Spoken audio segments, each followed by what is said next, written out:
ಒಂದು ಸಲ ಉಸಿರನ್ನು ತೆಗೆದುಕೊಂಡು ಉಸಿರನ್ನು ಹೊರಗೆ ಬಿಟ್ಟರೆ ಅದು ಒಂದು ಉಸಿರಾಟ. ಈಗ ಅಂತಹ 6 ಉಸಿರಾಟಗಳನ್ನು ಅಭ್ಯಾಸ ಮಾಡಿ. ನಿಧಾನವಾಗಿ ಉಸಿರು ತಗೊಳ್ಳಿ, ನಿಧಾನವಾಗಿ ಉಸಿರು ಬಿಡಿ. ಒಂದು ಸಲ ಉಸಿರನ್ನು ತಗೊಂಡು ಉಸಿರನ್ನು ಬಿಟ್ಟರೆ ಅದು ಒಂದು ಉಸಿರಾಟ. ಇಂತಹ 6 ಉಸಿರಾಟಗಳನ್ನು ಈಗ ನೀವು ಅಭ್ಯಾಸ ಮಾಡಿ. ನಿಧಾನವಾಗಿ ಅಭ್ಯಾಸ ಮಾಡಿ. ಸಿದ್ಧತೆ ಆರಂಭ.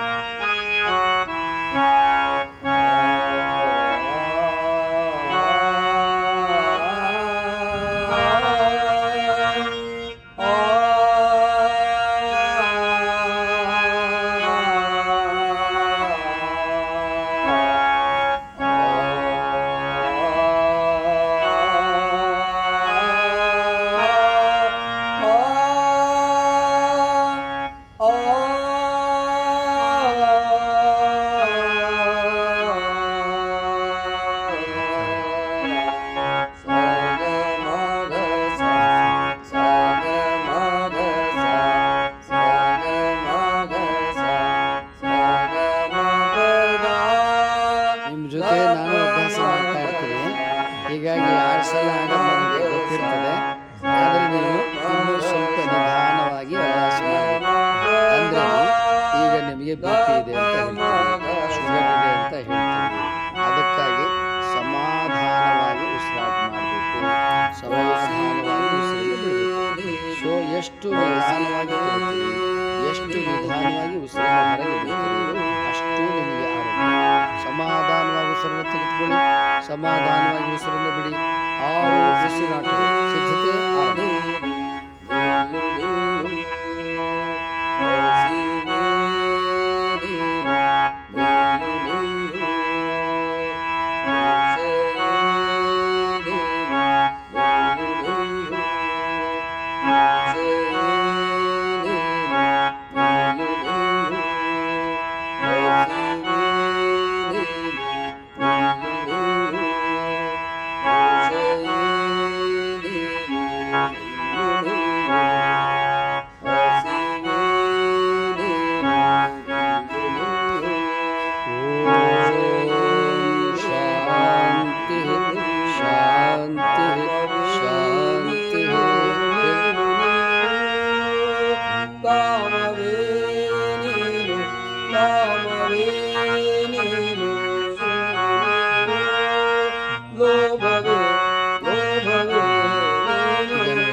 ನೀವು ಅಭ್ಯಾಸ ಮಾಡಬೇಕಾದ್ರೆ 8 ಸಲ ಹೇಳಿದೆ. ಈಗ ನಿಧಾನ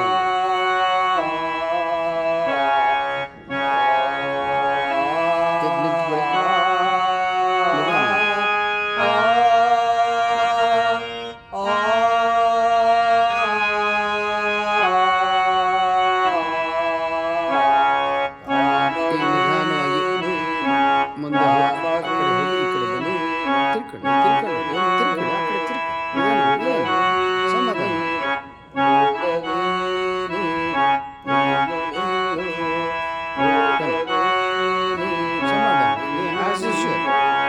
ನೀವೇನು ದಾರಿಯಲ್ಲಿ ನಡೀತಿರ್ತೀರಿ ಆ ಥರ.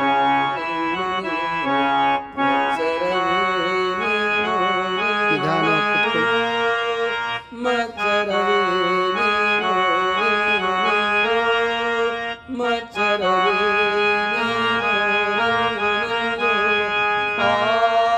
ಈಗ ಮಲ್ಕೊಳ್ಳಿ, ಮಲ್ಕೊಳ್ಳಿ. ತಲೆ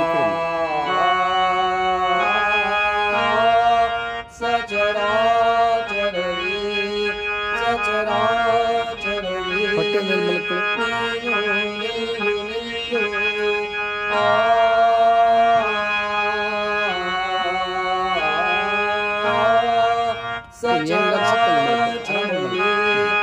ಯಾವ ರೀತಿ ಸುಲಭ ಒಟ್ಟು ನಿಮ್ಗೆ ಯಾವ ರೀತಿ ಸುಲಭ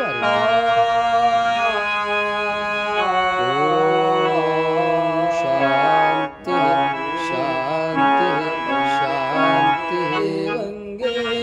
ನಾನು ನಾನು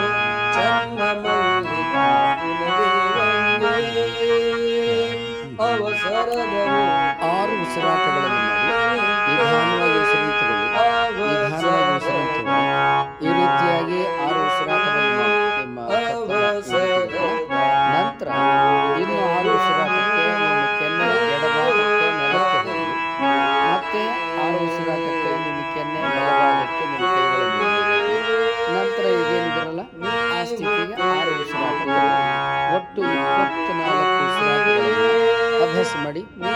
ನಿಧಾನವಾಗಿ ಉಸಿರು ತಗೊಳ್ಳಿ, ನಿಧಾನವಾಗಿ ಉಸಿರು ಬಿಡಿ. ಸಿದ್ಧತೆ ಆರಂಭ.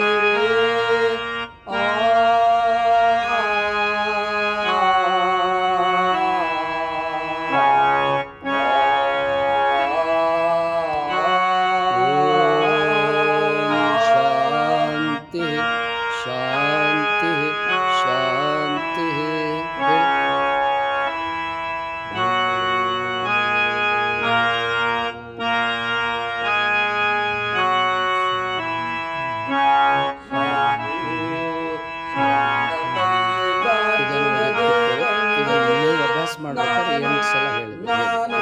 ಈಗ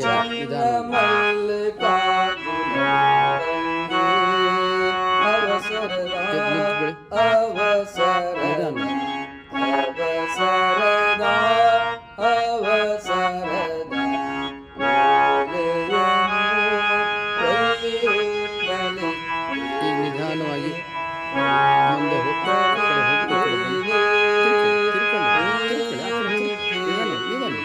ಸಮಾಧಾನ.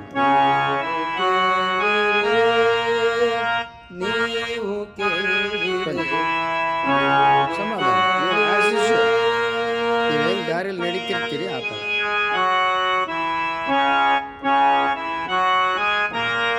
ನಿಧಾನವಾಗಿ ಕೂತ್ಕೊಳ್ಳಿ.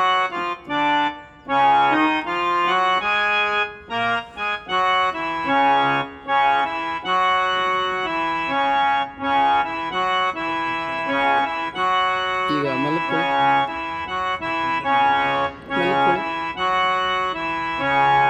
ತಲೆ ಈ ಕಡೆ ಮಾಡಿ.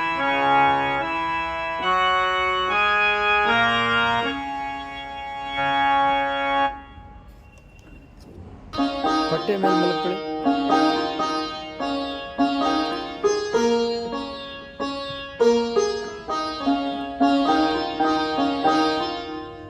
ನಿಮ್ಗೆ ಹೆಂಗ್ ಅನ್ಸುತ್ತೆ ಮಲ್ಕೊಳ್ಳಿ, ಆರಾಮಾಗಿ.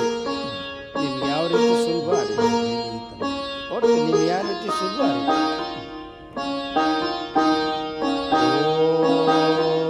ಶಾಂತಿ ಶಾಂತಿ ಶಾಂತಿ.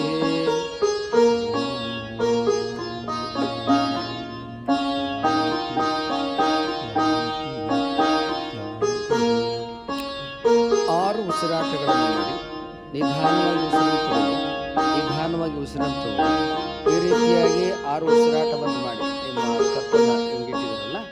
ನಂತರ ಇನ್ನು 6 ಉಸಿರಾಟಕ್ಕೆ ನಿಮ್ಮ ಕೆನ್ನೆ ಎಡಭಾಗಕ್ಕೆ ನೆಲಕ್ಕೆ ಹೋಗಿ, ಮತ್ತೆ 6 ಉಸಿರಾಟಕ್ಕೆ ನಿಮ್ಮ ಕೆನ್ನೆ ಬಲಭಾಗಕ್ಕೆ ನಿಮ್ಮ ಕೈಗಳ ಮೇಲೆ ಹೋಗಿ, ನಂತರ ಈಗೇನಿದ್ರಲ್ಲ ಆ ಸ್ಥಿತಿಗೆ 6 ಉಸಿರಾಟಕ್ಕೆ ಬನ್ನಿ. ಒಟ್ಟು 24 ಉಸಿರಾಟಗಳನ್ನು ಅಭ್ಯಾಸ ಮಾಡಿ. ನಿಧಾನವಾಗಿ ಉಸಿರು ತಗೊಳ್ಳಿ, ನಿಧಾನವಾಗಿ ಉಸಿರು ಬಿಡಿ. ಸಿದ್ಧತೆ ಆರಂಭ.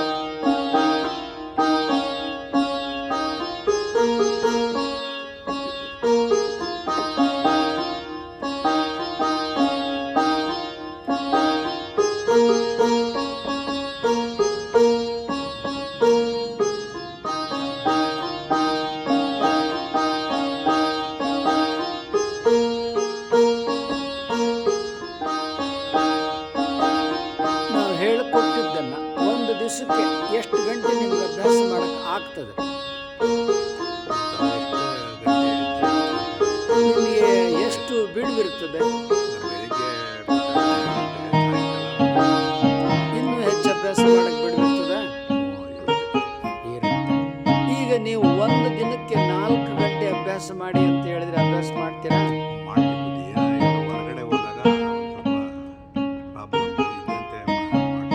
ಬಿಡುವಿದ್ದಾಗ ಅದು ಒಂದು ದಿನಕ್ಕೆ 4 ಗಂಟೆ ಮಾಡ್ತೀರಾ? Very good, very good, very good. ಈಗ ಸಂಜೆ 5 ಗಂಟೆಗೆ ಬರೋಕ್ಕಾಗತ್ತಾ?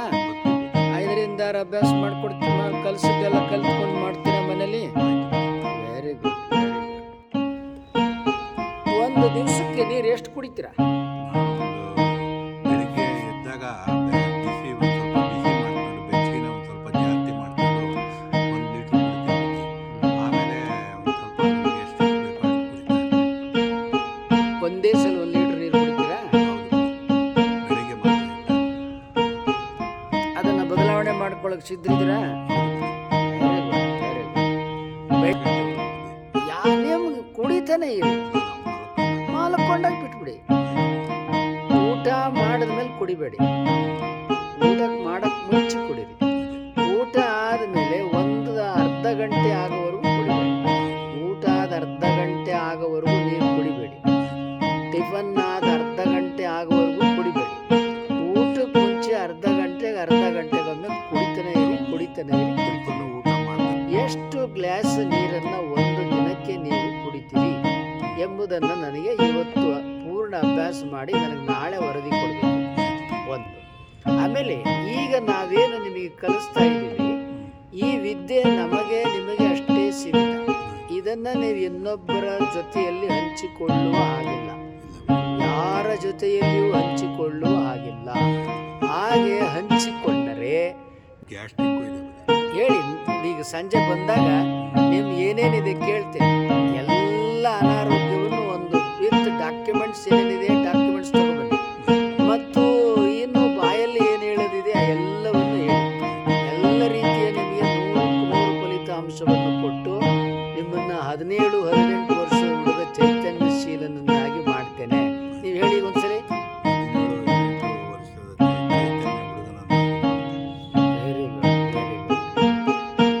ಈಗ ಇಲ್ಲಿ ನೀವು ಅಭ್ಯಾಸ ಮಾಡಿದ್ರಿ, ನಿಮ್ಗೆ ಏನಾದರೂ ಕಷ್ಟ ಅಂತ ಅನ್ನಿಸ್ತಾ? ಸ್ವಲ್ಪ ಮೈ ಕಷ್ಟ ಅಂತ ಏನು ಅನಿಸಲಿಲ್ಲ. ಅಷ್ಟಕ್ಕೇನೆ ಒಂದು ಸ್ವಲ್ಪ ಏನೋ ಮೈ ಅಗರ ಆದಂಗಾಗಿ ಕೂತ್ಕೊಳ್ಳೋಕ್ಕೂ ಒಂದು ಸ್ವಲ್ಪ ಬೇಗ ಇದಾದಂಗೆ ಆಯ್ತು. ಈಗ ಇದು ತುಂಬ ಸರಳ ಸುಲಭ ಅಂತ ಅನ್ನಿಸ್ತಾ ಇದೆಯಾ? ತುಂಬ ಸರಳನೇ, ಏನು ಕಷ್ಟ ಇಲ್ಲ ಅಲ್ವಾ? ಏನು ಕಷ್ಟ ಇಲ್ಲ. ಈಗ ಎಲ್ಲ ಜನ ಏನಂತಾರೆ, ಧ್ಯಾನ ಯೋಗ ಕಷ್ಟ ಅಂತಾರೆ. ಈಗ ಸ್ವಾಮೀಜಿ ನಿಮಗೆ ಕಲಿಸ್ತಾ ಇರ್ತಕ್ಕಂಥ ಮೆಥಡ್ ಅತಿ ಸರಳ ಅತಿ ಸುಲಭ ಇದೆ ಅಲ್ವಾ? ಅತಿ ಸುಲಭನೂ ಇದೆ, ಸರಳನೂ ಇದೆ. ನಮ್ಗೆ ಯಾವ ವಯಸ್ಸಿನವರು ಯಾರು ಬೇಕಾದ್ರೂ ಮಾಡ್ಬೋದಲ್ವಾ? ಮಾಡ್ಬೋದು. ಎಂತ 80 ವರ್ಷ 90 ವರ್ಷದವರು ಮಾಡೋವಂಥದ್ದು. Very good, very good, very good. ನೀವು ಹೇಳ್ತಾ ಇದ್ದೀರಿ ನನಗೆ ಕೋಪ ಬರುತ್ತೆ ಅಂತ. ಯಾಕೆ ಕೋಪ ಬರುತ್ತೆ? ಹಿಂಗೆ ನಾವು ಹೇಳ್ದಂಗೆ ಕೇಳ್ತಿದ್ರೆ ಅಥವಾ ಮಾಡ್ತಿದ್ರೆ ಆಮೇಲೆ ಸುಳ್ಳು ಹೇಳ್ಬಿಟ್ರೆ ನಮಗೆ ಗೊತ್ತಿರೋ ವಿಷಯನೇ ಸುಳ್ಳು ಹೇಳಿದ್ರೆ ವಿಪರೀತ ಕೋಪ ಬರುತ್ತೆ. ಆದರೆ ಏನು ಮಾಡೋದು, ಲೋಕ ಆಗಿದೆ. ಈಗ ಎಲ್ಲ ಸಂದರ್ಭದಲ್ಲಿಯೂ ನಮ್ಮ ಮಾತುಗಳು ನಡೆಯೋದಿಲ್ಲ. ಹೀಗಾಗಿ ನಾವೇ ಸ್ವಲ್ಪ ಸಮಾಧಾನವನ್ನು ತೆಗೆದುಕೋಬೇಕು. ಯಾಕಂತ ಹೇಳಿದಾಗ ಈಗ ಅವರು ಒಬ್ಬರು ಇಂಡಿವಿಜುವಲ್ಲು, ನಾವು ಒಂದು ಇಂಡಿವಿಜುವಲ್ಲು. ಅವ್ರ ವಿಚಾರ ಚಿಂತನೆಗಳೇ ಬೇರೆ ಇರ್ತವೆ. ಆದರೂ ಕೂಡ ನಾವು ಆದಷ್ಟು ಸಮಾಧಾನ ಇರಬೇಕು. ಯಾವ ಕಾರಣಕ್ಕೂ ಕೋಪ ಬರೋದೇ ಬೇಡ, ಕೋಪ ಮಾಡ್ಕೊಳ್ಳೋದೇ ಬೇಡ. ಅವ್ರಿಷ್ಟ ಆಯಿತು, ನಿಮ್ಮ ಇಷ್ಟ ರೀ ಏನ್ಬಿಡಿ. ಕೊನೆಗೆ ಏನು ಮಾಡಿ, ನೀವೇ ಸಮಾಧಾನ ತಗೊಂಬಿಡಿ. ಯಾಕಂತೇಳಿ ಈಗ ಗೊತ್ತೇ ಇದೆ ಕೇಳಲ್ಲ ಬದಲಾವಣೆ ಆಗಲ್ಲ ಅಂತ. ಮತ್ತು ಕೇಳಲ್ಲ ಬದಲಾವಣೆ ಆಗಲ್ಲ ಅಂದಾಗ ನಾವ್ಯಾಕೆ ಕೋಪ ಮಾಡ್ಕೋಬೇಕು? ಕೋಪ ಮಾಡ್ಕೊಳ್ಳೋದ್ರಿಂದ ಬಹಳ ಅನಾಹುತ ಆಗುತ್ತೆ. ನಿನ್ನೆ ಪ್ರವಚನದಲ್ಲಿ ಹೇಳಿದಲ್ವಾ ಕೋಪ ಏನು ಮಾಡುತ್ತೆ ಅಂತ. ಸೊ ಆದದ್ರಿಂದ ಯಾವ ಕಾರಣಕ್ಕೂ ನಾವು ಕೋಪವನ್ನು ಮಾಡಿಕೊಳ್ಳಬಾರದು, ಸಮಾಧಾನವಾಗಿಯೇ ಇರಬೇಕು. ತಿಳಿತಾ? Very good, very good.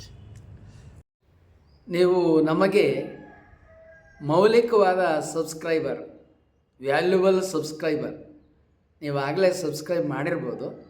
ಮಾಡಿಲ್ಲದೆ ಹೋದರೆ ಸಬ್ಸ್ಕ್ರೈಬ್ ಮಾಡಿ, ಲೈಕ್ ಮಾಡಿ. ಅಲ್ಲಿ ಬೆಲ್ ಬಟನ್ ಬರುತ್ತೆ, ಬೆಲ್ ಬಟನನ್ನು ಒತ್ತಿ. ನಿಮ್ಮ ವಾಟ್ಸಪ್ಪಲ್ಲಿ ಅನೇಕರ ನಂಬರ್ಗಳಿರುತ್ತೆ. ಕನಿಷ್ಠ 10 ಜನಕ್ಕೆ ಈ ವಿಡಿಯೋಗಳನ್ನು ನೀವು ಕಳುಹಿಸಿ.